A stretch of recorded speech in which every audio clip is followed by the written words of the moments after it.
Today we're going to be talking about some of the challenges to removing the barriers to learning for kids who come from complex lives. And some of those challenges are discouraging, but come back in 2 weeks and we'll tell you how to address those challenges by removing the barriers and promising practices. And I'm very glad to have Claire Sylvan with us today. She will be speaking next time, as will Mary Walsh from Boston College and Glinda Hull from New York University. Our first session, which I know many of you attended, I recognize so many people from that time.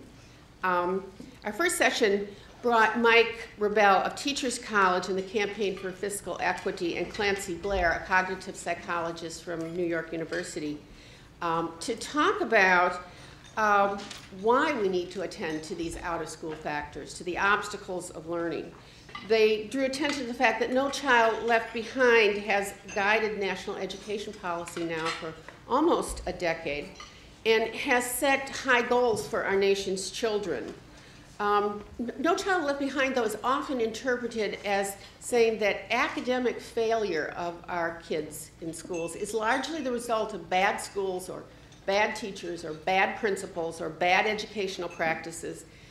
And for many of us here, if not all of us, we are the people who train those teachers and principals and teach those children and run those schools and set those school practices.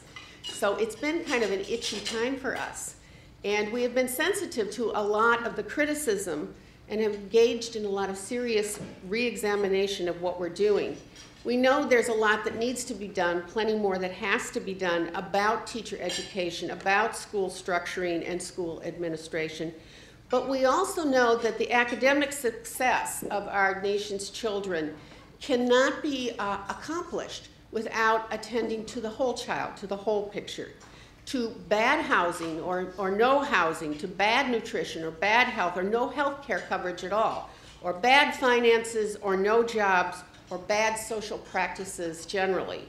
So in these discussions over the course of this year, we have been looking beyond the schoolhouse to consider how societal problems and children's needs can be identified and addressed in our constant effort to close the achievement gap and ensure that every child has a successful, high-quality education.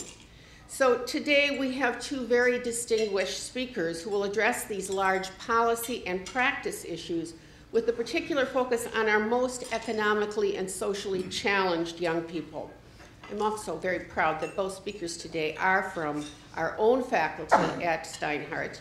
They are also both members of the task force proposing an alternative or expansion or reassessment of No Child Left Behind in a very important document that I hope you all take a look at. It's called A Broader, Bolder Approach to Education, and you can find it at www.boldapproach.org.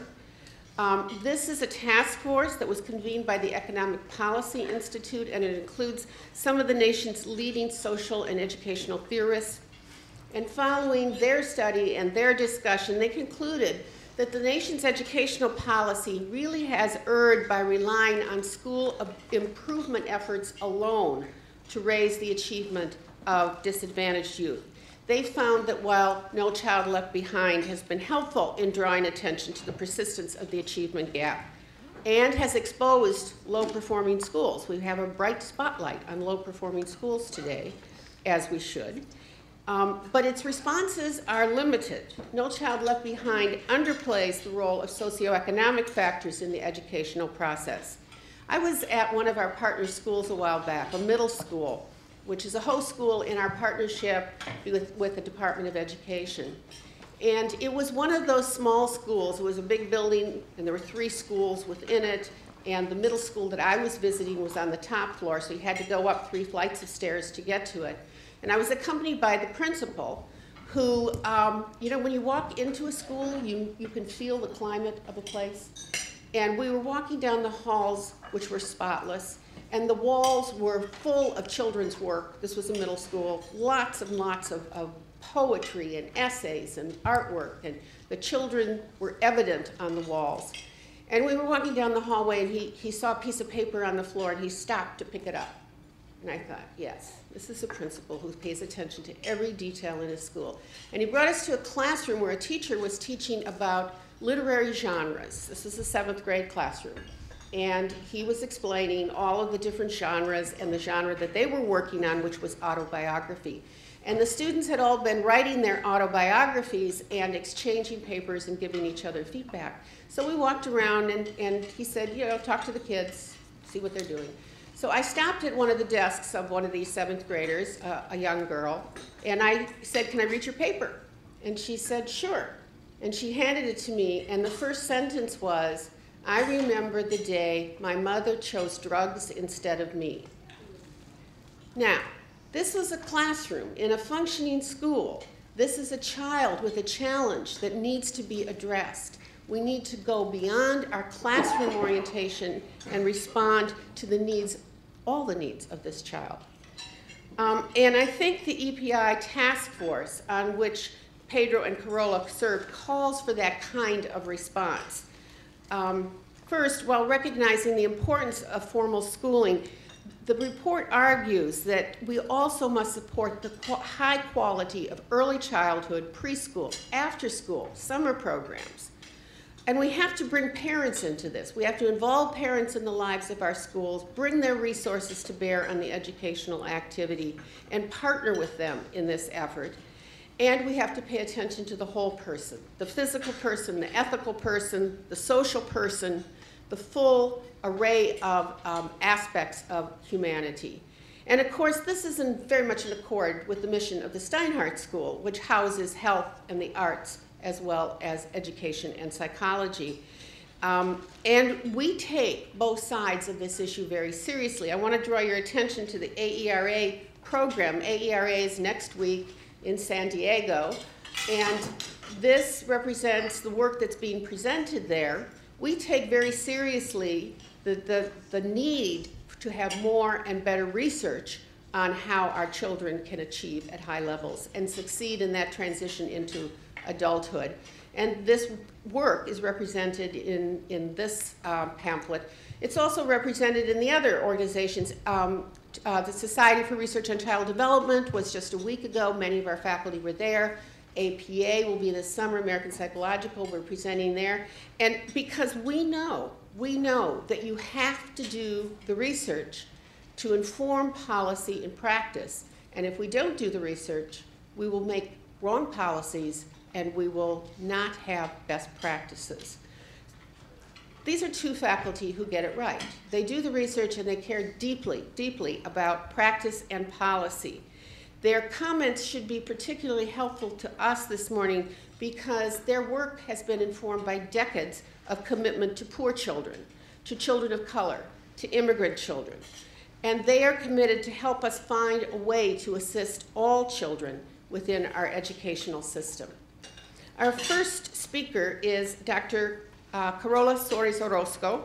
She's a professor of applied psychology here at Steinhardt School. It's not in your program, so I'm going to tell those of you who don't know her already a little bit about her. She co-directs the immigration studies at New York University, and she publishes very, very widely in the areas of cultural psychology, academic engagement, immigrant families, and identity formation.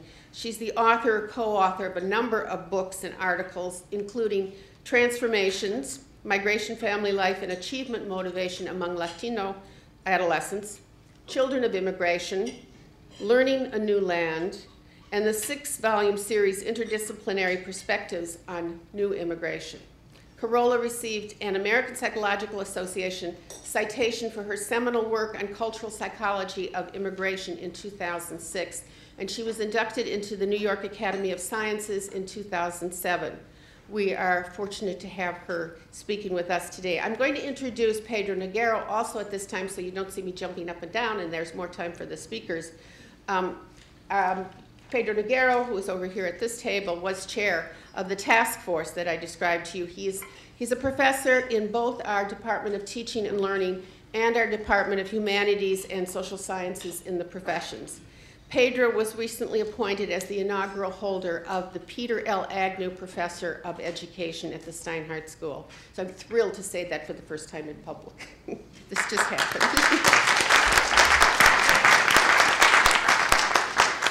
He also serves as the executive director of our Metropolitan Center for Urban Education and co-director of the Institute for the Study of Globalization and Education in Metropolitan Settings, or IGEMS.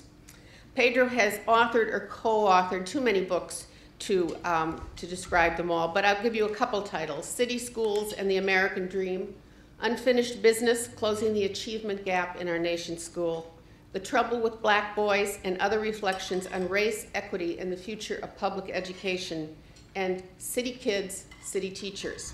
He also serves on the State University of New York Board of Trustees and has served as a member of the Task Force on Youth Violence for the Centers of Disease Control. He's chair of the Committee on Ethics and Research and Human Rights for the American Educational Association and serves on many other boards and national and local boards.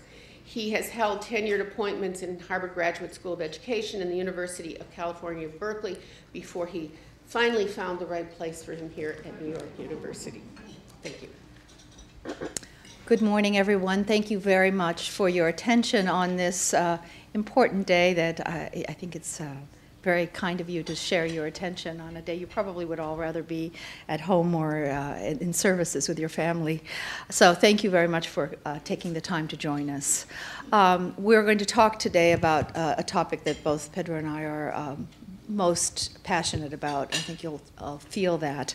I want to address the Latino educational challenge. I'm going to take you on a 20-minute fast, almost overwhelming tour of the crisis that Latinos face in the educational system. And as Mary tells us, I want to show you how the crisis manifests itself in the educational system, but there are, how there are crinks in the pipeline that happen for lots of different reasons. So I want to kind of give us that perspective, and then Pedro will take it from there, looking kind of at other populations. So I think you'll kind of hear two different voices, but probably singing in chorus, even though we didn't really exactly coordinate our words. But I think we have, from everything I hear from our students, we seem to sing very much in chorus. All right. So let me first start with, just to give you a perspective of why this is not just one or two students here and there. This is currently Latinos comprise 15.5% of our population in the nation, with 46.7 million individuals. They are the most rapidly growing population, and they're estimated to be 30% of the population by 2050. If you think about the student population, they are currently 20% of the population in schools, and in California alone, they comprise nearly 50% of the population. You can go state by state by state, just to give you a sense of California, which always seems to be a bellwether state that sort of, it's a huge population. When we think about Latinos, it's a little hard to think about them as a monolith. They're not. But just to give you a perspective, 64% of Latinos are Mexican origin, 9% are Puerto Rican origin, 3.5% are Cubanos, 6% are Central Americans, and of course that's many different countries, and then 7% are South Americans. And they're not all of the same socioeconomic background. If you go to Miami, they're very upper status Venezolanos, Colombianos, the Cubanos have been sort of very successful, but then it depends on if you're looking at the group that came in 50 years ago, or you're looking at the group that came in 15 or 20 years ago. So there's huge differences, and then then you have to think about one thing you should know is that 2/3 of Latinos are either first or second generation immigrants, but Latinos can be immigrants that have been here, can be individuals who have been here for 15 generations. If you go to pockets in New Mexico, they've been here longer than individuals who came over on the Mayflower. Okay, and then there are individuals who crossed the border yesterday. So you have, you know, and then some of them are very light-skinned, white, and then some are indigenous, and then some are African-featured, and then there's every kind of combination. So Latinos are a complex group, so it's a little hard to talk about what they are, but they are grouped into one group, and you know, so I will try to give you a kind of sense of how they're doing educationally, and the picture is not really pretty. So most experience academic struggles and leave schools without acquiring the skills necessary to keep in the U.S. knowledge-intensive society. There are, of course, exceptions, but as a group, they're not doing well. They have the highest dropout rate of any other group. They have the lowest college attendance rates, and that tends to give them a sentence of living below the poverty rates, living below poverty rates and laboring at the lowest echelons in our service economies. Because in this, you know, in the new knowledge-intensive economy, schooling processes are really determinant of future outcomes. How they do in schools is a barometer of how they're going to do. So just to give you a sense of the educational pipeline, these are a couple graphics that will sort of give you a sense of comparatively how they're doing. If you look at the bottom line, of 100 white students who enter in elementary school, 84 go on to graduate from high school, 26 go on to graduate from college, 10 go on to finish graduate school, and 1 on average, you know, go on to finish graduate school. You see African Americans, you see the numbers up there. They're doing much less well. Asian Americans are interesting in that 100, they do less well in terms of the high school graduation rates than whites, substantially better at the college graduate level. So it's kind of an interesting paradox there. Substantially better in terms of college graduation, grad school grades. But then if you look at Latinos, and I wish I could make them go one by one, but I couldn't get the animation to work, so you're going to have to see it all in one fell swoop. You have 100 Latinos entering elementary school, 52. So you see graduate from high school much less, you see, than any other group. 10 go on to college, 4 go on to graduate school, and 0.4. Seen another way, I think this is an easier way to see. I wanted to give you a kind of comparative of the other groups. But of 100 that enter elementary school, 52 graduate from high school, 31 enter college. Most, you see, enter in through the community college system. That's the most Latinos enter through the community college system, okay? Only 2 transfer on to 4-year college. So the community college system is a really, it seems like a good way to go on to college. It's not really working very well. So those of you who want to do research, it's a really important place we should be doing research on what's going wrong there. So 10 actually obtain a BA degree, 4 attain a college, a graduate degree. And so you kind of see where, you know, where things are not working, if you will. All right, so let's talk about, I'm a gardener. I just laid down my drip hose system the last weekend on Sunday afternoon when I returned from the SRCD meeting and when it was sunny. And, you know, so one of the things you have to do is uncrinkle the hose, right? And there are lots of places where it crinks along the way. So I'm using this as a metaphor to think about, there are lots of places in which there crinks along the way, in which things go wrong in terms of what happens for Latinos. So I'm going to sort of talk about all the places along the way that crinks happen, okay? So the first place in which there's a crink is in preschool enrollment, okay? We know that there are advantages to going through preschool.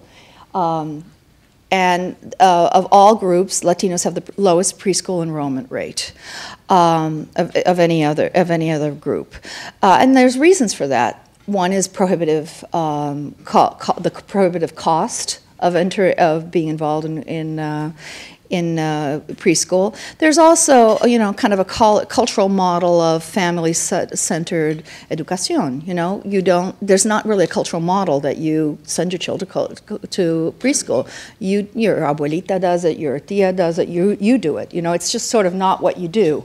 And so, one of the things we need to be thinking about is how do we have culturally appropriate preschool models, and how do we help parents understand the ways in which it might be helpful for their families to be involved in preschool, and how do we make it affordable? Because it's clear that it makes a huge difference in terms of schooling readiness. And so because they're not involved in that, especially if they're parents, and we looked, 2/3 of kids are either first or second generation, right? 2/3 of Latino kids are either first or second generation, meaning that 2/3 of Latino kids are likely to be speaking Spanish at home. Now, speaking another language at home is not an illness, okay? I just want you to know that in most of the world, 75% of people are bilingual. Being bilingual is actually a cultural advantage in many places. And in fact, our marketplace shows us that it's a good thing to be bilingual. But if you don't have, it can set you back a little bit if it's not managed well in the classroom. And so, preschool, where you're getting exposure to English, could help you so that when you're culturally, your preschool readiness is in place so preschool is a great place to intervene, right? But we're not doing it well. So preschool is a place we could be doing something to help these families, but we're not doing it. And so this is a place where Obama has been speaking out loud and clear, and I think that we should be thinking about that. So once the kids hit kindergarten, another place in the crink and the hose, Latino children are more likely to have, there's studies of sort of like risk factors. And the more risk factors you have, and as you enter kindergarten, the more likely you're to be behind. Well, Latino kids tend to have the most risk factors of any other group. So they have the lowest maternal education as a group. They tend to have non-native English-speaking parents, as I just mentioned. Latinos have the lowest poverty rates of all groups, and they have high single-parent household status. Now, it's not always through divorce. One of the things we know about immigrants is that they tend to undergo family separations during the process of migration. So they're not actually always divorced. One of the parents is still back home, and somewhere along the line they're going to be reunified, but one of the parents is still back home. They're sort of like, it's stepwise migration. One person comes ahead, then they bring in a parent, and the other parent's still involved. They're just still not, they haven't been able to join the family yet. But technically, it's single family because only one person's on base in the home at the time. But all of that is a risk factor. And you add up the risk factors, the child is most at risk to do less well in kindergarten. So there are achievement gaps that exist as they enter kindergarten, and they widen over the course of first grade. And there were studies showing that. Okay, so then another risk factor, another crink in the line. By third, they tend to be low achievers on standardized tests. So by grades 3 and 7, Latinos score 1 to 2 grades levels below the national norms on reading, math, science, social sciences, and writing tests. And by 12th grade, Latino students average they tend to be at the 8th grade reading level, so they're 4 grades behind. So the gap starts early and it just keeps widening over time. And here, I want to emphasize this is language matters, okay? But in 2006, 18.4% of all Latino school-age children spoke English with difficulty. And then speaking is not the only issue. It's like, you can speak, even if you speak well, writing well, taking a timed test well, those are sort of skills that put kids at a tremendous disadvantage on these high-stakes achievement tests. A lot of Latino kids are linguistically isolated, not just in terms of the neighborhoods they live in or the families they live in, but in terms of the schools that they attend. Gary Orfield talks about triple segregation, the notion that kids are going to high poverty, and Latino kids are the highest risk of that, of attending highly highly segregated schools in terms of poverty, in terms of race, and in terms of linguistic isolation. So they're attending schools that they're least likely to hear the, strong language models. And if you want to go and learn top-level French in France, you better be, in a school where you're getting, you're actually hearing and using those skills. So a lot of these kids are not familiar with the vocabulary, they're not exposed to the concepts or the testing formats. And so, of course, they're going to be at a disadvantage on the tests. And so the question is, are these tests valid assessments of their actual skills and knowledge? And, I don't have time to kind of go over it, but research that I've done with newcomer kids, after 7 years, they are, a standard deviation and a half behind native-born peers on standardized tests. So the question is of English proficiency. So the question is, are we, if we're having them take these high-stakes tests, is it a valid test of their ability? So the Regents test, the SAT, are they tests that are actually testing their ability? Just recently, I saw an embargoed assessment of the of a test that's about a report that's about to come out by the Gaston Institute that looked at the results of the question 2, which is the Proposition 227 equivalent in Massachusetts, where they that was the UNS initiative, right, where they got rid of bilingual education in Massachusetts, and they looked at what were the results in Boston Public Schools of having gotten rid of bilingual education. So basically they immersed, after 1 year, all students, they get an intensive English only, training, and then they're thrown into regular public schools. And so they looked to see, after 3 years, what was the results of the, for English language learners. And this is about to be released. It'll be, available in the next week or so. And so the basic results was the English language learners were the identification. The kids went into special ed in much higher rates. That's no surprise there. The dropout rates for high school kids doubled, and the dropout rates for middle school kids tripled. So, this was a kind of this is a natural experiment of what happens when you give no kinds of supports to kids. So, anyway, and I'm not a particular, I didn't come out starting a kind of language-oriented, but, the data is speaking very highly. Oh, so to dropout rates. So Latino students are more likely to drop out of high school than any other group. We've seen that data. There's a question about, are they dropping out or never dropping in? Latino immigrant, and I underlined immigrant, you have to sort of think about immigrants versus non-immigrants here, okay?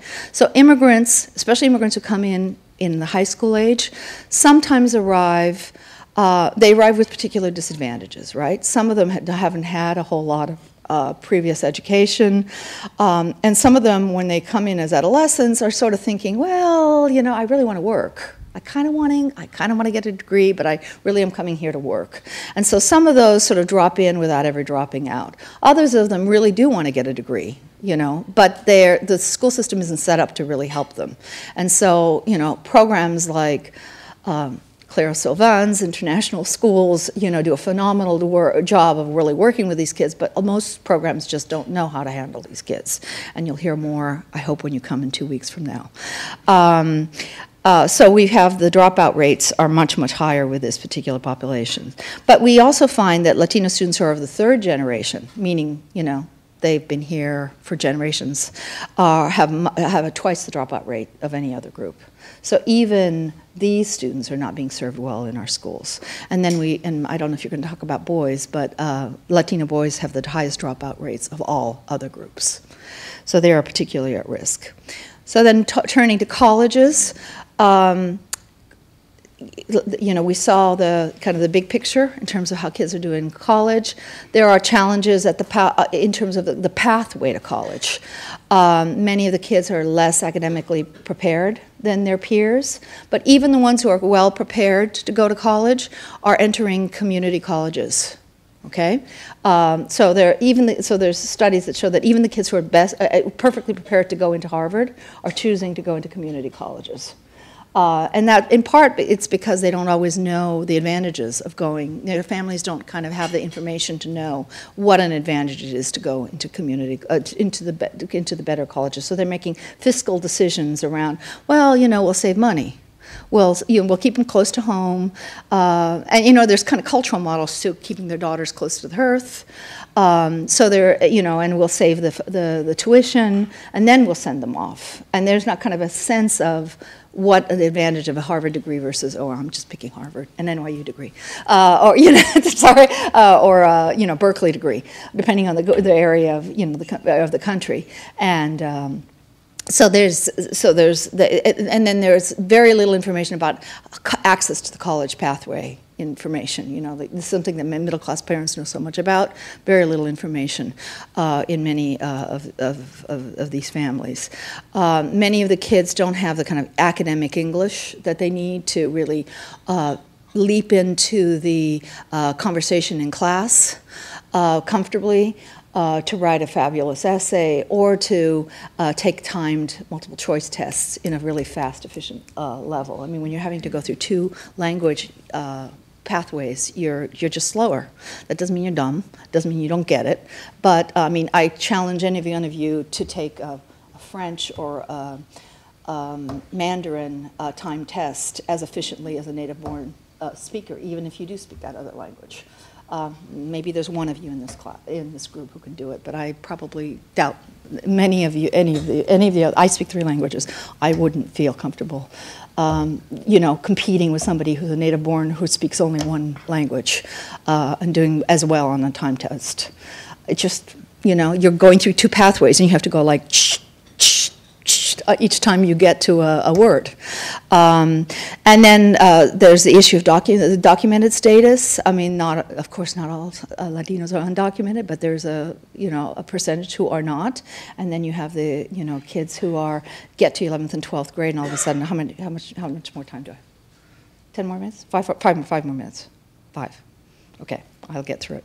And then there's the issue of financial resources, which is, of course, a problem. And then there's challenges to college persistence. Okay, so once they get in, Latinos are least likely to. They get the least amount of financial aid. Sometimes because they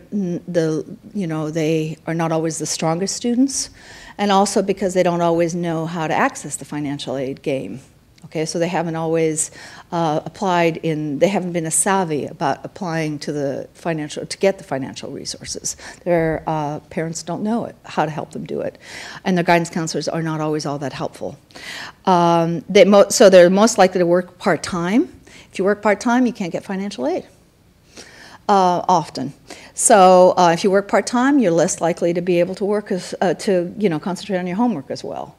And so most of them are commuter students, so you're less likely to be embraced within the community of the college, and so you're less engaged on that level. They also tend to start out in remedial, unengaging classes that are most like the not so good high school classes that they were in the first place. So, they're less likely to sort of like get into the college experience, like if you, like if you go off to a Wellesley or one of these wonderful kind of embracing Williams or some place like that, Hampshire College. And so a lot of them are racked with self-doubt and the imposter syndrome, and do I belong here in the first place? And so and then they don't have people that they can relate to and who notice them, or they become the token, person in the room. Like, tell me what the Latino experience is like, and they're always the one put on the spot in the classroom. So there's a lot of sort of difficulty in that way, and they have a lack of peer support and group. And mentorship. So, the dropout rate is just through the ceiling. So when we think about what's going on, there's a constellation of resources that structure opportunity. There's family origin and capital, high levels of poverty, the family educational background, and unauthorized status all sort of play into structuring opportunity. There's social capital and networks of relations. They have fewer people who help them who are able to help them play the game. We all know about the networking, the importance of networks. I never understood. I'm an immigrant kid myself, but I'm a lucky. My father had a PhD. And I'm a European immigrant, so I'm like a privileged immigrant, right? But I never got the importance of networks until I had a stint at Harvard, and then all of a sudden I thought, oh my God, I was 40, and all of a sudden I realized, oh my God, I went through the public school system, and I was in California. I didn't get the power of networks until I was there, and oh my God, networks make a difference. But these kids are not in any way tapped into that, and network. So and then when you think about it at the individual level, resources and challenges, they have huge social, emotional challenges, which I could give a whole lecture on because I'm a psychologist and I think a lot about the psychological challenges of immigration, how it affects families. There's issues of engagement and, how do you sustain engagement when you're feeling kind of in the face of all these challenges. The beauty of being an immigrant is you come in with hopes and dreams and drive, but how do you keep it up when you're in toxic school environments, when your parents are not always there for you because they're working long hours, when one of them is still back home, and you're living in less than optimal neighborhoods. There's the challenge of language acquisition. It's much harder to learn a second language than you think it is. There's a myth that it's easy for kids. It's not that easy. And there's a lot of self-doubt in the process, and if you don't have good supports in place, it takes a long time, much longer than we think it does. And then there's the issues around educational resources and policies of these context of triple segregation, of less than optimal school teacher preparation. Less than a third of teachers who actually work with English language learners and immigrant origin kids actually have any training in what the real challenges of working with these kids. I mean, we need to make this part of teacher education in every school of education in the country, and we're not doing it yet. Why? I don't understand, given that, this hugely growing population. And then we need to make it part of continuing education for all the teachers are already in the trenches. We have a schizogeneric second language instruction policy in this country. We don't get it. We are ambivalent about second language instruction, so we keep changing our mind on how we're going to do it, we don't have systematic instruction. Kids can and do learn second languages very easily. We just need to have a policy and make it consistent and slowly move away the scaffolding over time, but we need to do it, and we don't do that in any way. And then we need to rethink high-stakes testing. When do we do it? At what point? And and how do we do it smartly? In terms of educational policy implications, we need to rethink our sink and swim integration policies. Right now we have a let's throw them in the pool, and if they drown, too bad. And if they swim, great. I think, we need to, we have such a huge population. There's an individual cost problem, which I think at a kind of since I'm a psychologist, I think about the individual, I worry about that. But even at the societal level, given the numbers, we're going to pay the price. So if you want to think about it down the long term as a society, if we want to let so many kids drown, we will eventually pay the price at the societal level. And other societies, like in Toronto, for example, doing a great job. Maybe we could look to them to see what they're doing. The DREAM Act, really good idea. I'm running out of time, so I won't say more. We need to, we all know that rigorous 21st century education is good for middle-class students. Probably a good idea for all students, let's not give the worst educations to our most needy kids and the best educations to our middle-class students. I've already said we need systematic teacher education for ELLs. So I think the last thing, one of the things that we need what's really clear, last point I'm going to make is after-school programs and mentorships when you really scratch the surface of successful kids, most of the kids who have been really successful are the ones who sort of accidentally found mentors. We shouldn't make this an accident. You know, this is something that we can systematically put in place for kids. And good after-school programs is a place that we should be doing that. Thank you very much for your attention. I'm doing some research at the Metropolitan Center for Urban Education here at NYU on disenfranchised males, particularly African American Latino males. And part of our work has been to focus on whether or not the reforms that are occurring in New York City and elsewhere in the country are actually changing outcomes for this population. And we're doing that kind of based on an idea that was developed by Lonnie Guarnere, law professor at Harvard, that kind of frames particularly African American males as the canary in the mine. The idea being that, like that miner's canary, if it starts to experience trouble, it's a sign that maybe others in the mine better get out. We think that African American and Latino males, if there were improvement for their outcomes, might also be a sign that maybe things were getting better for everyone. Well, so far, the news isn't good. I think that the Carola's presentation about Latinos generally, if you were to just focus only on males, you would see the outcomes even worse. For African American and Latino males, basically in every category we associate with success, they are underrepresented, and in every category we associate with failure, they are overrepresented. And what's important, that includes not only typical achievement patterns with respect to test scores and college attendance and dropout rates, it also includes things like placement in special education, disciplinary referrals, children who are incarcerated while they're in school, and the list goes on. The dismal panorama that Carola shared with you only gets worse when you focus on this segment of the population. And some of these young people are in multiple categories of risk. That is, they are both English language learners and special ed. They are homeless. They are in foster care. And when you start to compound the risk, the outcomes get worse and worse and worse. So the question I want to pose, rather than keep going through the problems, which I think many of us here are aware of, is why hasn't No Child Left Behind worked? Why are so many children still being left behind? What is there about this policy that's so clearly flawed? And I think that's a very important question because my suspicion is that the Obama administration is not going to do a lot to change it. And I think that's pretty unfortunate. Now, I want to give them somewhat of a pass here because I think they're taking on lots of other things, right? Like the banks and a couple wars and hopefully health care. So I don't want to act like they're just lazy here. But the president has on numerous occasions now spoken about the importance of doing something in education. And each time he has, it has been very disappointing.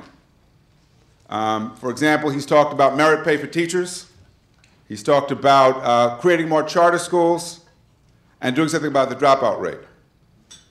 And I would say that anybody who thinks that any of that is going to solve the massive problems facing public education in this country is totally out to lunch. Now, I'm not saying the president's out to lunch or that his secretary is out there with him, but the fact is that it is so far from what we should be doing, it should raise lots and lots of concern. In every major city in the country now, we have dropout rates of over 50%. Every major city. And in many cities, they are less than 30% of kids graduating. And that's not just the males. Places like Los Angeles, New Orleans, Detroit, I can go down the list. Cleveland, Baltimore, the numbers are horrific. Now, I like to give New York credit, and Diane Ravitch doesn't agree. She thinks, if you read her column today in the Times, she's a very harsh critic. And it's not that I disagree with her points. I just say that compared to other cities, New York isn't that bad. But that's not saying much. It's saying, again, how bad it is elsewhere. I like to point out to people that New York today has fewer disorganized, chaotic schools than it did before. That doesn't mean we're doing a great job with kids. We're doing some research right now in New York City, and what we're finding is large numbers of kids they can't even account for. that is, that don't even show up anymore in the system. They were in the system, and they are suddenly disenrolled. We don't know if they're dropouts, we don't know if they're GED kids, we don't know where they are, and the system can't tell you where they are, what happened to them. And when you start to ask who they are, well then you start to find, again, these very vulnerable populations of students, particularly large numbers of African American Latino males. So that raises the question, what's wrong? What's wrong with what we've been doing? And Mary Brabeck started by describing an initiative that Carola and I and several others across the country are part of, which is called the Broader and Bolder Approach to Reform, which basically says that part of what's wrong is that schools can't solve these problems by themselves. That we have to have a broader, different approach that focuses on health, that focuses on early childhood education, that focuses on extending learning opportunities, because if you simply focus on what schools can do, you're not going to address the other unmet needs of children. And we have really good research that shows that kids without good health care and good housing, and kids who are suffering emotionally and psychologically just don't do that well in school.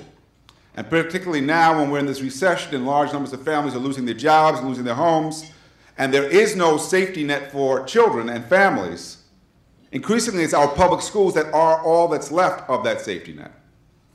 And I try to remind people that as bad as public schools might be, particularly in urban areas, for many children, they're the only place where they're guaranteed a meal, the only place where they're guaranteed heat in the winter, adult supervision, and if they're lucky, access to a nurse. And while we should expect more of that from schools, the fact is that they're doing something.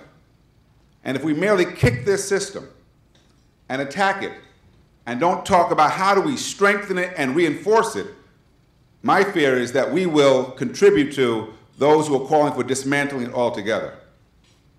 I'm a supporter of charter schools. I want to say that. I work with several charter schools that I think are doing an extraordinary job. As a SUNY trustee, we are working with several charters that are outstanding. But anybody who thinks that charter school is going to save public education is out to lunch. It's like calling for health boutiques to save health care. The vast majority of our children are not in charter schools. They're in public schools. And what's more is many of our charter schools do not have the expertise or the resources to serve the same students that Carola was just talking about.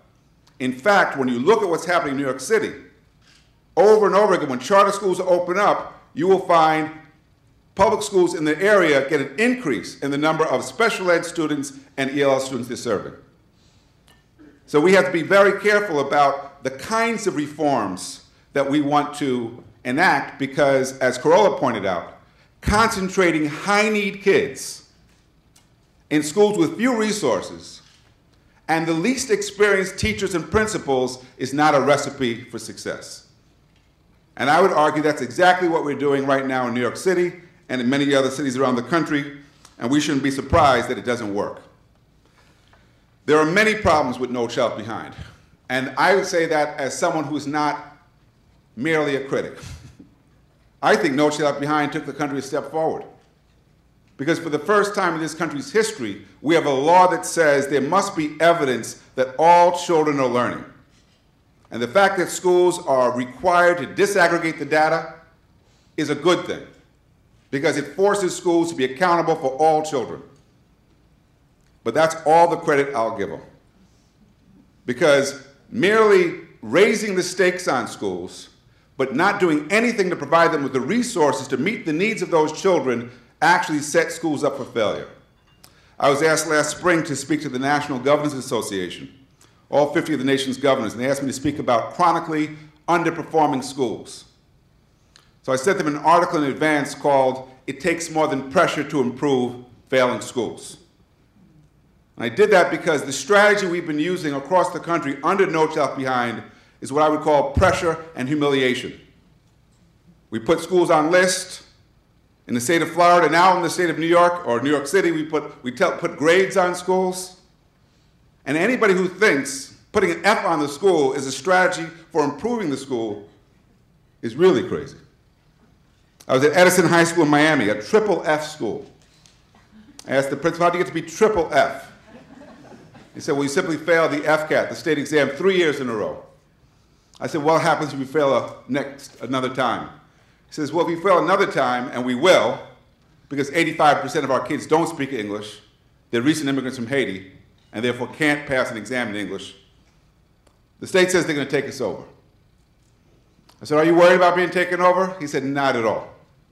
He said, because the state can't take us over, because there are too many schools with quadruple Fs across the state.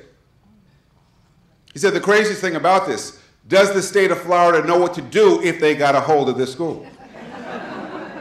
What's the record of state takeovers across the country? In Newark, in Roosevelt, New York. How long has Roosevelt been under state control now? Compton, California. Go on down the list. It's a record of abysmal failure. Clearly what we've been doing is not working, and part of what's wrong is we have the whole relationship between assessment and instruction all off. We keep thinking that it's a matter simply of assessing the kids, and more frequently the better, into improving outcomes. And that's one of the things that happens when people who are not educated start running school systems. Measuring kids doesn't make them smarter. Assessment is only a tool. If used well, it's a tool to tell us what kids need more of. But by itself, it's not a solution. And in too many of our schools, and I want to specify, schools serving poor children, the emphasis on teaching kids to the test has removed core subjects from the curriculum and everything else that we know kids need and want to have a good and positive experience in school. So because art is not on the test, we see schools take away art, they take away music, in some cases they take away science or social studies. Recess is never on the test. So in many schools they take away recess, take away phys ed at a time when obesity is the #1 health challenge facing our children, taking away recess and phys ed. I saw a study recently that said that eating lunch was good for test scores. I said, thank God. Thank God that they might take lunch too. But let's be clear, they only do that to poor children. Middle-class kids still get science and art and music and gymnastics and the whole works. I was on a panel with Arnie Duncan and Jeff Canada last fall, and I was the moderator, so I was asking the tough questions, and I asked Jeff Canada, who's running the Harlem Children's Zone that many of you know of. I said, well, where's the evidence that teaching kids in the zone music, because he's a big promoter of violin and other music education, actually helps them academically? And he got indignant. He said, we never ask that about middle-class kids. We never ask if violin lessons or soccer is going to raise their test scores. We give it to them anyway. We only do that with poor kids. And if it doesn't show that it benefits them, we take it away. Sometimes we take it away even if it does benefit them, because we can. And because we have, as my colleague David Berliner says, an impoverished view of education in this country. We have third world schools throughout urban areas in this country. Schools that most of us would never put our children in. In fact, most of the teachers there would not put their own children in. It is a major disaster, and the fact that we are not addressing it is, I think, a sign of incredible failure. I could go on about what's wrong with what we're doing now, but time is limited and we can talk further in the discussion. I will talk about what we should do, because it's also important to know that it doesn't have to be this way. And I know that because I get to visit a significant number of high-performing, high-poverty schools. They exist. I was at one 3 weeks ago, PS 28 in Brownsville. Brownsville means a lot to me because I grew up part of my life in Brownsville. And I'm visiting a school there that is a high-performing, high-poverty school. 40% of the children there are homeless, live in shelters. It's a school that stays open until 9 o'clock every night because they build partnerships with the YMCA so the kids get art and music and swimming lessons. It's a school that provides GED classes to parents in the evening and job experience training at the school site. They can because they have the facility for it. It's a school that addresses the social and emotional needs of children because they know you can't separate the academic needs from those needs. It's a school that has on-site a nurse, an optometrist, a dentist. They bring all the services because they understand that you can't separate the health and emotional needs the academic needs. They are very focused on the academic needs. Principal is very proud of a 34-year-old principal, okay, who is extraordinary. And she showed me her data. And by student, she could tell me exactly where they are academically, who needs what the plan is for every single student in her school, because it's very personalized education that they receive. And when they do interventions, it's not with volunteers, it is with highly trained specialists who work with the kids. She's engaged in a reclamation project of staff. I went into one of her classrooms, she said, that woman there, woman in her 60s, she said she's a former principal. I said, what's she doing teaching? She said she was a lousy principal. She's a great teacher still. I went to another classroom, she said that guidance counselor there, he was an accessed counselor. I said, what does that mean? He said, I freed him from the rubber room where he'd been for 7 years. I said, what made you decide to go to the rubber room to get him? She said, he was my guidance counselor. I knew he was good. And there he was, counseling a young man. I asked the young man why he was there. He said, I'm learning how to be good. Okay. When you see schools like this, and I can describe others for you, Excellence Charter School in Bed-Stuy, a school that serves all African-American males, a school that is, last year had some of the highest fourth grade test scores in the state of New York, you start to say, wow, it can be done. It can be done when we focus not on simply setting standards for what children must do, but standards for what schools must do to meet the needs, and focus on creating the learning conditions to allow a greater number of children not only to achieve, but to grow and develop in healthy ways. And over again, when you go to these schools, you're struck by the fact that part of what sets them apart is the culture they've created. And I know from this work that cultures can't be imposed by the chancellor or the superintendent. Cultures have to be molded by leadership, by staff, by parents, and even by students themselves. I was visiting another high-performing school in the Bronx, PS 138, in the Morrisania section of the Bronx. This is the part of the Bronx that burned in the 1970s when landlords decided it was better to burn the property than to reinvest. So it's surrounded by lots of vacant lots. Most of the kids come from the projects right across the street from the school, another high-performing school serving high-need children. I'm given a tour of the school by a fourth grade girl, very proud of her school, showing me the work on the walls, showing me the new computer lab, and then she tells me, I'm going to take you to the second floor of the school. So this is the most important place here.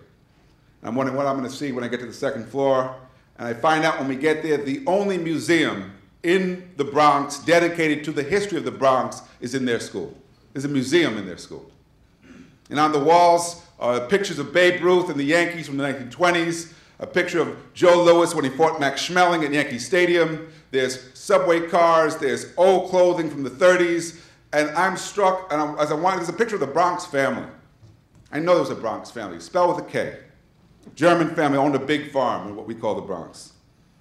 And as I look at all this, I'm struck by the fact that all of this material is within easy reach of children, could easily be damaged or vandalized or destroyed.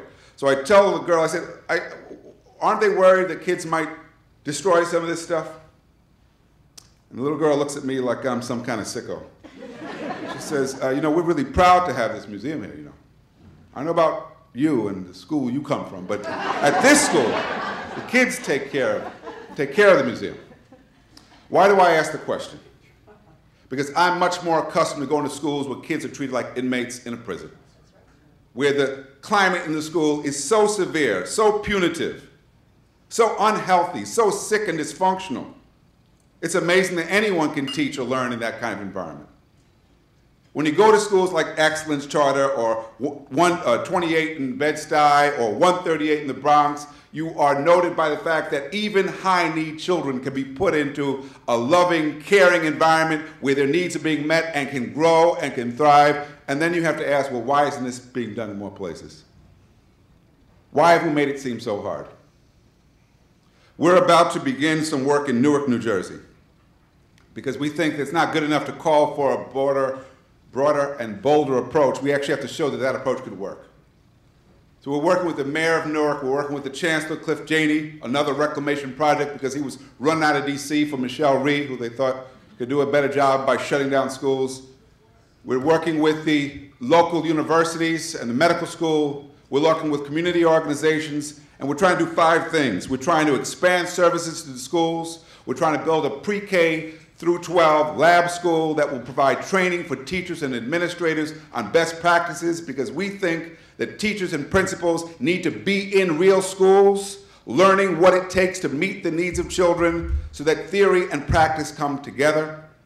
We're also working to try to provide real links between high schools and colleges so that the articulation is better, so we don't have large numbers of kids who have to take remedial courses over and over again when they get there. And we're working with the Mayor's Office of Economic Development to try to provide real links to jobs, because we also know that the research shows that large numbers of kids who drop out of school drop out to work. And that if you don't show them that there's a way in which they can use their education to get access to better paying jobs, we will continue to lose large numbers of students. We're in the early stages of this work, but I would say this, that there are already very good signs of promise in the community. It's both because people are so tired of the failure that has become the norm in Newark, but it's also because they can see that the ingredients for success are there. I took the superintendent to visit PS 28, and I said, this is the model for what we could do in this whole system. And he was so taken by the fact that it is happening there. It's happening in many places. The question is, why isn't it happening in more places? The question is, why do we continue to pursue failed policies? Why is our vision so narrow, so limited? And why have our leaders so disappointed us on this issue? I support mayoral control because I think that anything we can do to get politics out of schools is a good thing for schools. But why hasn't mayoral control in New York City resulted in social workers and healthcare workers being available to every school that needs it? We don't have a vision in this city or in the country to tackle the problems we're facing. If the Obama administration thinks that it can solve the problems in Detroit, in the auto industry, without solving the problem in its schools, it is grossly mistaken. They're connected. The next generation of workers must also come from those communities. And if they're not capable of producing the next cars, then chances are all the money we spend to bail them out will not make a difference. These are deep and systemic problems that we face, but they can be addressed if we're willing to do what it takes. Thank you.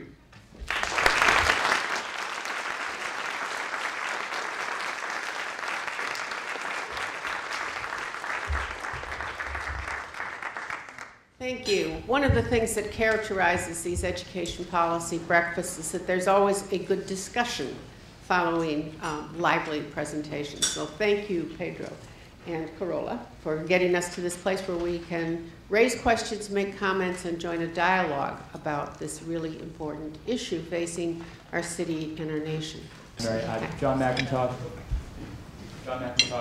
from Sea Change. We're an organization trying to connect wealthy donors with education and youth development nonprofits. And I guess to either one of you, I'm still struck by the survey work that shows that even the parents of the children that are in what look, to use your term, to be toxic schools are still broadly supportive, not of public education generally, but of the school that their children's in. And you take Brownsville as an example, where the chancellor's been trying to close PS 150 and replace it with 2 charters run by the same group that runs the Excellence Charter School, and has had nothing, from what I can see, from resistance, not simply from the teachers' unions, but from the parents themselves. So how do we get parents to see things, I think, the way most of us in this room would see them? Because I think we need them as an ally. Research also shows that most people, even though they don't think highly of the Congress, like their congressman, right? So there's often a contradiction between how you feel about those you most interact with versus the system as a whole. So I think there's some of that. The relationships that they have with the school, with the teachers, are often what leads to them having strong ties. At the same time, I would also say this district, the Department of Education, has done so little to engage parents about schools, so little to engage the broader community about public education, that there's a lot of suspicion. And so even when they're doing the right thing, there's still suspicion there. And so I would say that part of what's missing in New York City is a strategy for community engagement. Because I got a call like that from a principal last week, 2 weeks ago, who had, he had people picketing because he had removed several underperforming teachers from his schools. And so the union was giving him a hard time. And this is a school that has dramatically transformed. Achievement is way up.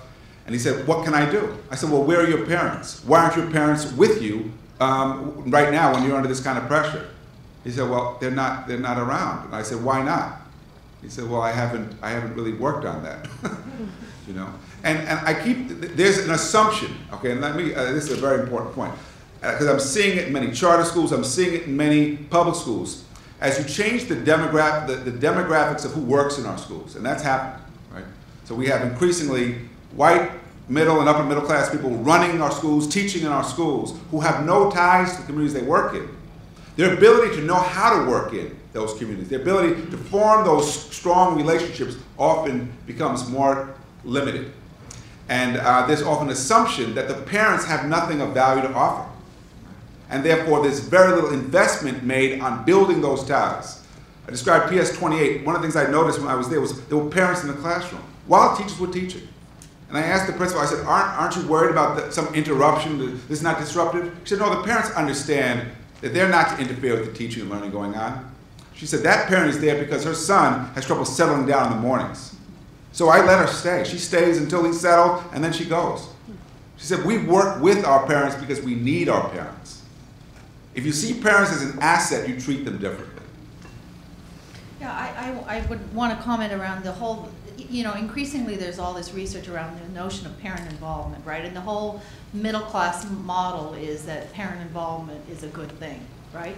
You want parent involvement, but you want them involved in coming, you know, donating money, having bake sales, you know, helping with homework, right? Coming to the parent-teacher conferences.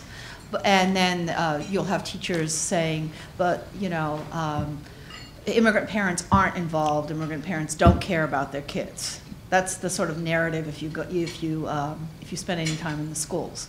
Well, immigrant parents, for example, come from very different cultural models where respectful parents trust the teachers to do the right thing, and it's not actually appropriate for parents to butt in, right? So that's the issue number one. Issue number two is, especially lower status immigrant parents, work night shifts, work afternoon shifts, can't come to parent-teacher conferences. So the kind of confluence of the fact that their work schedules don't allow them to do it and their cultural models don't allow, you know, preclude them from being involved because it would be impolite. So they're not going to be involved a lot. And then teachers misinterpret and say, well, they didn't come to the parent-teacher conference, they must not care. So it's sort of like, and yet, if you really want, you know, to create alliances, you really need to sort of reach out to parents, but in a way that they can appropriately be involved. So, you know, there's a lot of work that needs to be done in terms of parent liaison work, and you know, so it's one of the areas that we need to be helping to interpret beyond just language.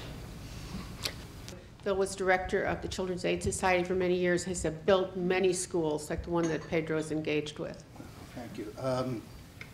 Part of the problem, I think, especially, Pedro, to some of the things that you were talking about with respect to what isn't being done, what could be done, was, I think, educators and educator administrators, chancellors, think that the industry is still exclusively in the hands of educators. I mean, not that they necessarily are trained that way themselves. What I mean, let's look at New York City.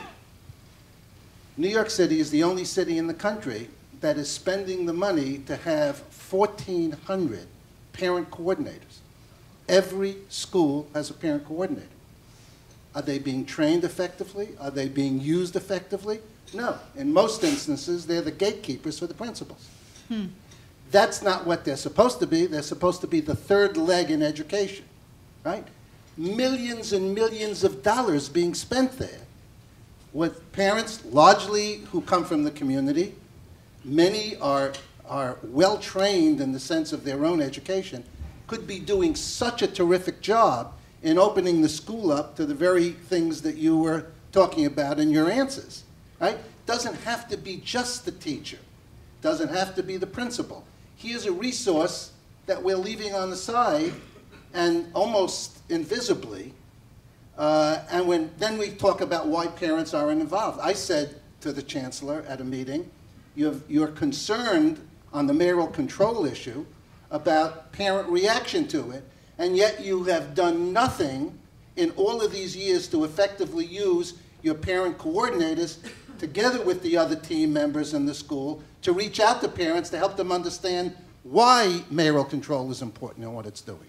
Secondly, Pedro, I know you know this, New York City is spending $80 million a year. It's not enough, but $80 million on after-school programs through something called out-of-school time. But it's not administered through the Department of Education. And the Department of Education hardly recognizes the contribution that they're making. So when you list after-school programs as being one important factor, actually, in truth, I'm not in favor of after-school programs. I'm in favor of full-day integrated programs. I agree with you, actually. So, but here's a resource that could be used, right? Right. The American Association of Child and Adolescent Psychiatry, in the New York chapter, has said we want to have our psychiatrists and residents in psychiatry in public schools, right? They've said this. Right. They made a film called Strong Minds on it. We show it at NYU Steinhardt School, right? But nothing is ever done to encourage that so that every school can have a mental health clinic as well as a clinic for health and dentistry and ophthalmology and all of the other issues that funds are available now, right? How many schools are effectively using their 5 or 10% of Title I monies to do the kinds of things that the law allows them to do? So we leap from assessment to not knowing what to do. Meanwhile, there are resources sitting around that we haven't even tapped. Well, Former educator, former Department of Education, now Vice President of McGraw-Hill. And I guess the former regents. All right. Having said all that, for those of you who have, you don't realize, there was a time in 1980 when somebody named Ron Edmonds said, and he then was the chancellor of the New York City Public Schools, and he says, we know enough about how to change education. We need to focus in on the basics. We need to have the parents involved. We need to have the local business community involved. We need, you're the ones. We need to, you know, in fact, I reminded myself, but he was the first one that came up with the words high expectations. Now everybody is using it. Parents' involvement, business community, leadership, focusing on the basics. We've known this. It's back, and it said, he always said it depends upon how much we care. Now we've all taken time away to be here. It requires, the schools of education have got to be clear in that. There isn't anyone who is teaching about math or science that can't include the arts. They can include all of that to make this all, so we could have that. We need to have social and emotional learning included in all of that. But in part of that, what should be the next steps so that maybe when we have the next meeting, you can be able to show that these changes have taken place. Otherwise, we are destined to have another meeting. I'm glad you asked that because the next meeting are actually 3 wonderful examples of programs that are doing exactly these kinds of things. So this meeting was sort of setting up for reminding us in today's, you know, in what year are we in? 2009, kind of what what are the issues with the current population. I think you're right. The more things change, the more things remain the same. And we know what needs to be done. But it doesn't seem to change.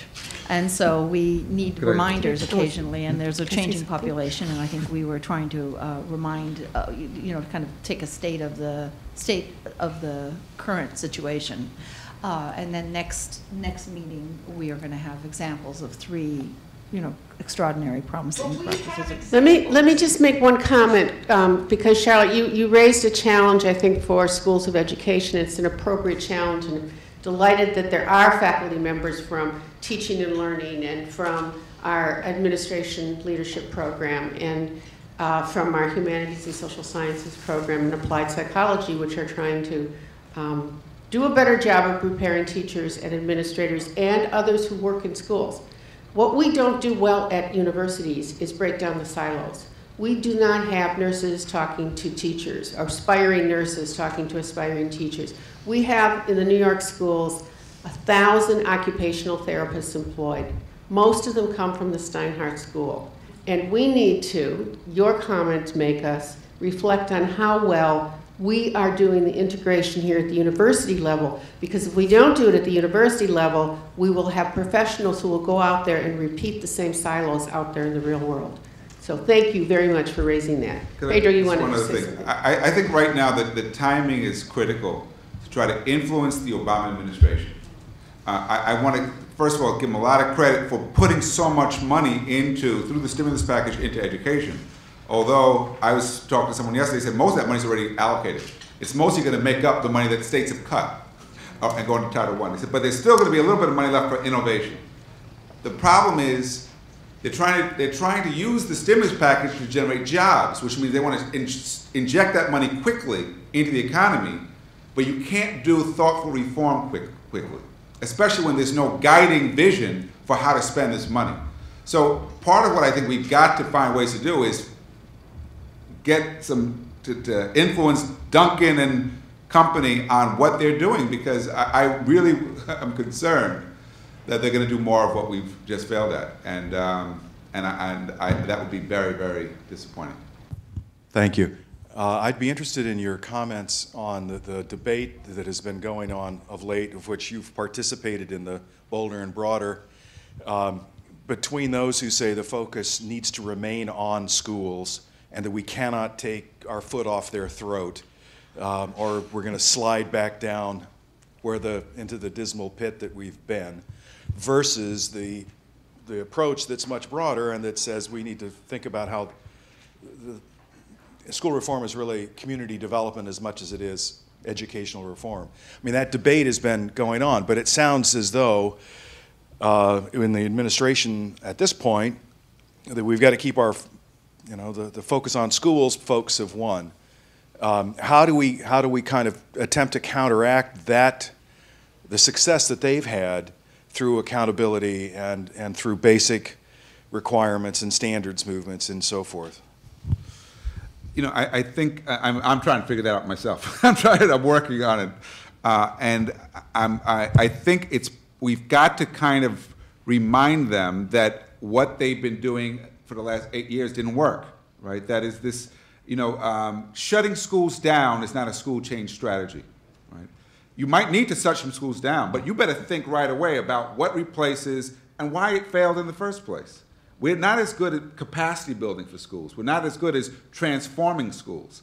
And that's what I think we need that kind of built into this. The Gates Foundation, which is also a major play in all this because they still have a lot of money, is now embarking on a strategy where they kind of realized that creating a lot of small schools didn't do a lot because they didn't think at all about teaching and learning, much less the other things that schools need. Now they want to focus on data and teacher performance. And I'm not against focus on teacher performance at all. But what does that really mean? and what's the strategy that they're going to implement? And so I'm hoping that a number of us can start to engage the private foundations and the administration in some conversations about the strategy, because it's happening right now. Within the next few weeks, this will be the policy direction we're going to see for the next 4 years is being put in place. And so we need to be a part of those discussions. I was very inspired when you spoke about schools that work for children. And it is replication of that that has to happen. But I think the vested interests in education are so strong in this country that the very simplest things that you're asking for will not happen. Let me just give you a little brief background. I started in education in 1964. I ran a school in Harlem, Spanish Harlem, for 20 years. It was the highest achieving school in my district. Okay? I had the lowest rate of failure of any Title I school. My child went to the school, and my teachers. Okay? No one ever came to my school to ask me what I did. Okay? The lowest achieving principals in my district became superintendents. Okay? If you look at the hierarchy right now, and I will not name names, Joel Klein has working for him failing principals. And the achieving principals are the ones that are out in Brooklyn, are out in the Bronx.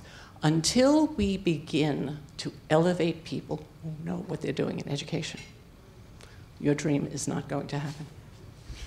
Let me just say this, though. I had lunch with Joel Klein a couple weeks ago, and I told him about PS28. The next day, he went to the school. Okay?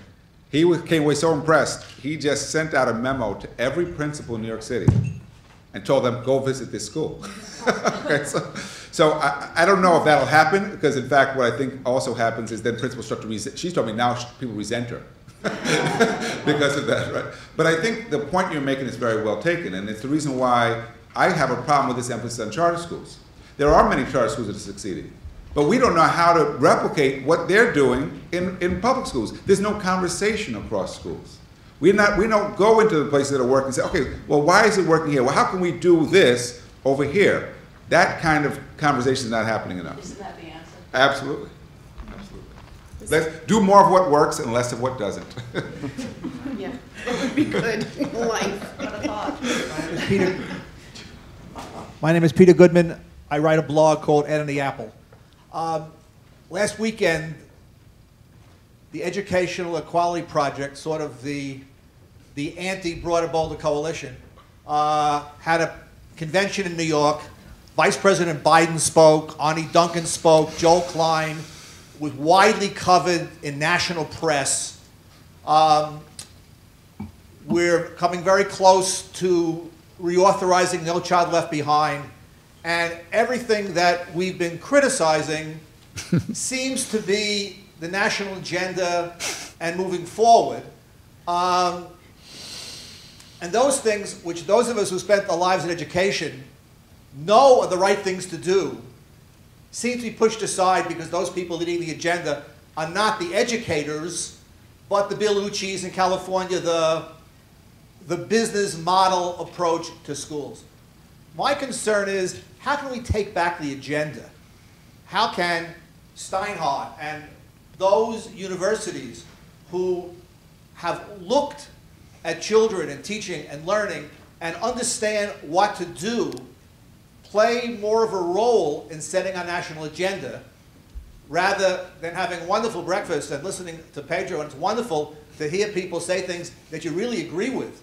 But then reading the newspapers and reading Ed Week and seeing that very little of this seems to resonate, that the future seems to be more testing, and as a friend of mine said, what are the companies so I know which stock to buy? So I ask you the difficult question, how can we take back the agenda? You know, that's what I'm trying to figure out too. So I wish I had the answer. My hope is that by, by demonstrating, I think we have to go beyond just making the argument. We have to actually show that there is another way that could work. We have to build beyond the single schools now, because those single schools exist. There's good documentation that the schools like the ones I've described are out there. Now we need systems of schools to show that it can actually happen on a larger scale. If we could do it in Newark, it would be really hard to refute that, right? Because Newark has known so much failure for so long.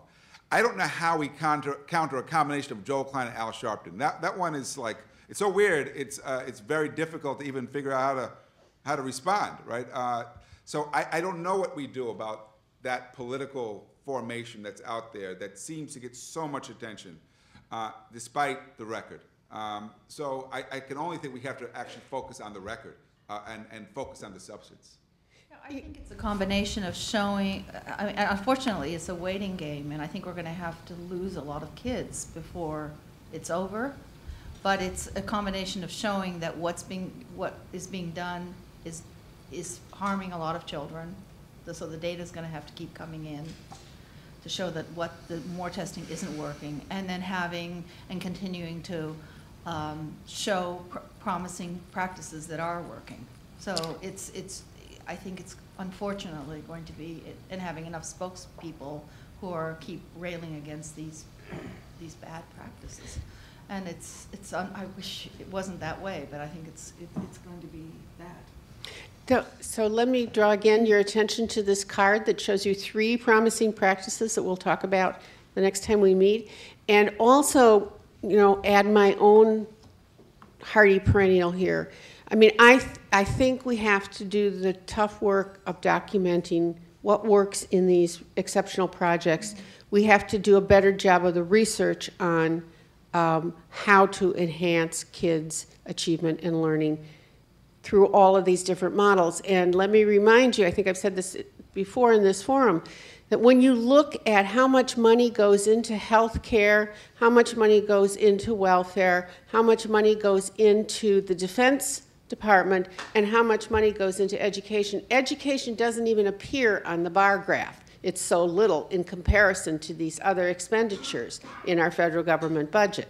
And when you look at education, within education, less than half of 1% of the Department of Education's budget goes to, not just the Department of Education, the whole NIH, NSF, the whole federal funding, less than half of 1% goes into research.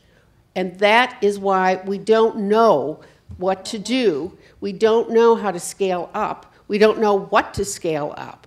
So write your congressman and your congresswoman. And this is important. John Easton is coming in. He's the nominee of President Obama's to be the director of the Institute of Education Sciences. He has been the director of the Consortium for Educational Research in Chicago Schools, one of the most successful endeavors to try to produce knowledge that helps inform policy and practice in the country, a model that we used in building the Alliance for Research on New York City Schools that's located here at NYU. This research issue is extraordinarily important to this discussion, so I had to just punctuate that. And let me go, Cecily had her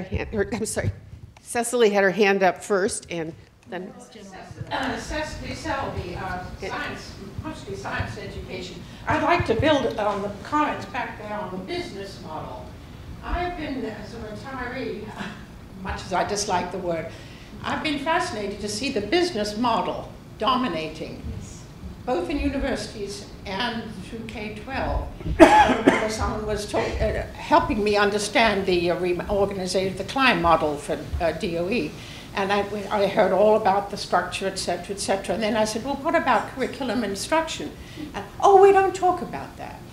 So, Mary, when the point is made, 25 years ago, I chaired a commission for New York State on desired outcomes for math, science, and technology education. We had outcomes that included preparation for jobs, how to search for search the community for information, values across the curriculum. We had all of those in the outcomes, as well as stuff about the natural and the physical world. That has disappeared. That approach has disappeared with the business model. I'm wondering, Mary, whether the model that we need now is that universities are moving towards interdisciplinary. They're beginning, the ones I know, are asking harder questions now. What should students understand and be able to use? Which is what we did 25 years ago. But they're doing that now. Maybe our curriculum, as I understand it, certainly in the high schools, has been dominated by the discipline orientations in colleges. Can you see leadership from the universities to the schools in terms of helping K-12 people rethink what it is that students in this world ought to understand and be able to use? Sure. One of the things we're doing, I described this work we're doing in Newark now, in the development of this lab school, and we're going to be partnering with Rutgers and Newark and the medical school. We want to engage faculty from the arts and sciences in work with teachers in developing new curriculum, because we think that we need, part of the problem with No Child Left Behind is to focus a lot on basic skills, not higher order skills.